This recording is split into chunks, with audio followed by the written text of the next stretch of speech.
The world has a high fever and is burning up.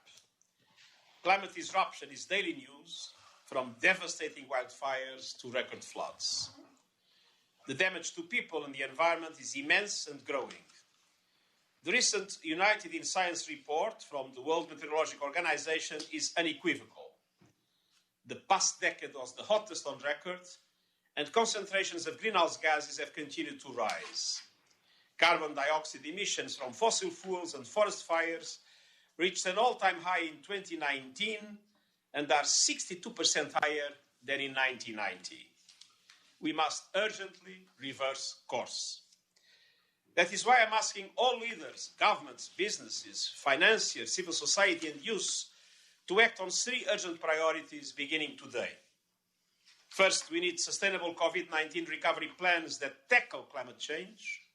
Second, we need to protect our economies and societies by acting in line with what science tells us. And third, we must prioritize the most vulnerable people and communities. Let me go into each in more detail. First, the COVID-19 response. As we work to recover from the pandemic, we must act on the following principles. Invest in green and decent jobs. Do not bail out polluting industries, especially coal, and fossil fuel subsidies and put a price on carbon. Take climate risks into account in all financial and policy decisions. Work together, and most important, leave no one behind. All COVID-19 recovery packages need to accelerate the decarbonization of the global economy. Any plan that supports economically costly and polluting coal or fossil fuel industries cannot be called recovery. Plans, policies and portfolios must demonstrate that they are consistent with the goal of limiting global temperature rise to 1.5 degrees Celsius. I urge all development finance institutions to halt coal finance and shift their investments to renewable energy and efficiency.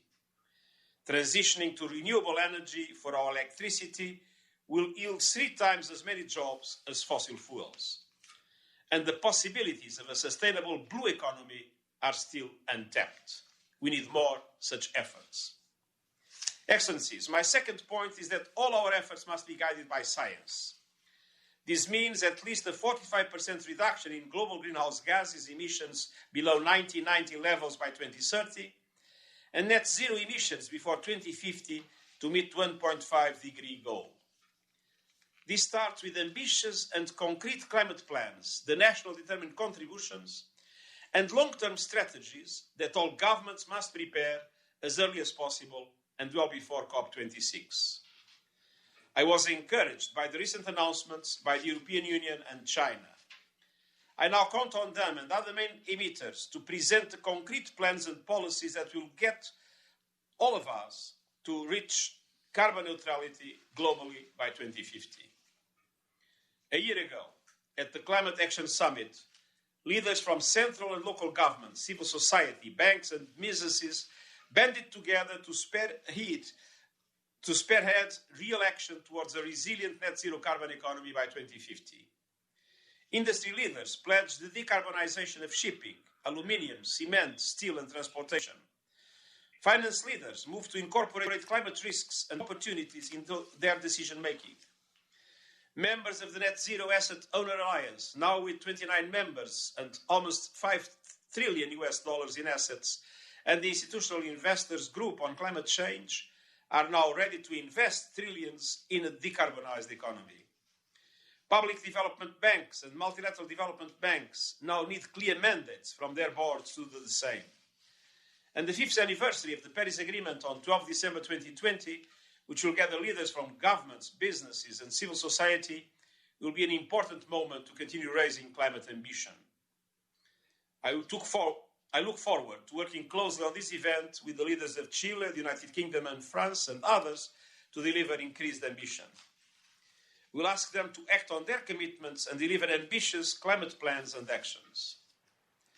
Excellencies, my third and final request is that all these solutions prioritize the most vulnerable nations and communities.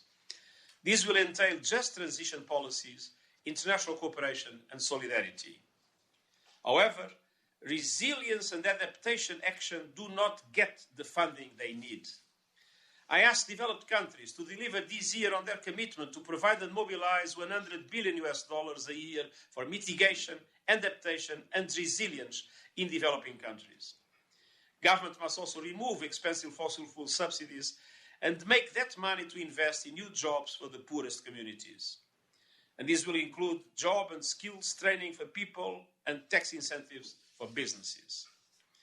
We have champions and solutions all around us, in every city, corporation and country. But the climate emergency is fully upon us, and we have no time to waste. The answer to our existential crisis is swift, decisive, scaled-up action and solidarity among nations. If we continue on our current path, the scale of suffering around the world due to climate disruption will go beyond all our imagination. So let us commit today, now, to sweeping climate action that can lay the foundations for a world of health, security and prosperity for all. Thank you.